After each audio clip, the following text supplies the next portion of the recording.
Hey, my name is Dustin Brady. I'm the author of Escape from a Video Game.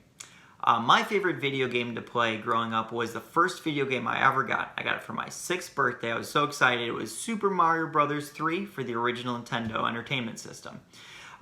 It's been years since I played that game, but I can still tell you where every warp whistle is. I can tell you the code for infinite lives. It's SLXPLOVS. And I can tell you that World 8 is totally unfair. It's a horrible thing to do to a 6-year-old, and beating that world is the hardest thing I've ever done to this day.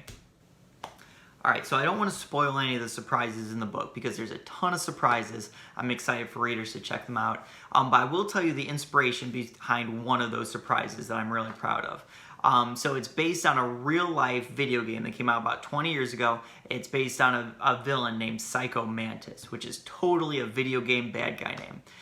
So in the game, when you approach Psycho Mantis, he starts reading your mind by telling you things you've done in other video games. They did that by using the save card on your controller.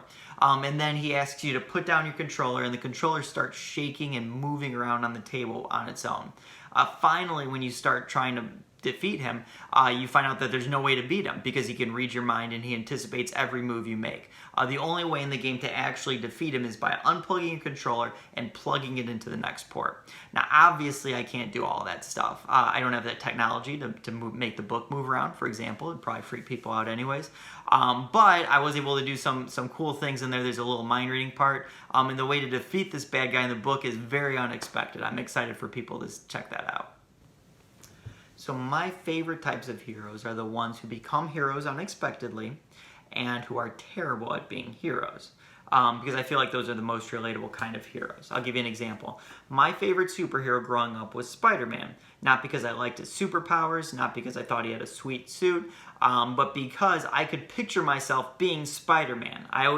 When I was walking down the street, I would always imagine a spider biting me. And instead of going to the hospital, all of a sudden I can climb buildings and stuff. And I felt like Spider-Man did a lot of the same things I would do. He was a kid like me. He would make fun of the bad guys, and he would always get beat up. And, you know, I can't picture myself having a butler like Batman or being invincible like Superman, but I can tell you this, I can picture myself getting beat up real good. And for me, those are the most interesting types of heroes, the ones that feel like you could be in that situation and they would do the same things you do, and those are the types of heroes I try to put in my books.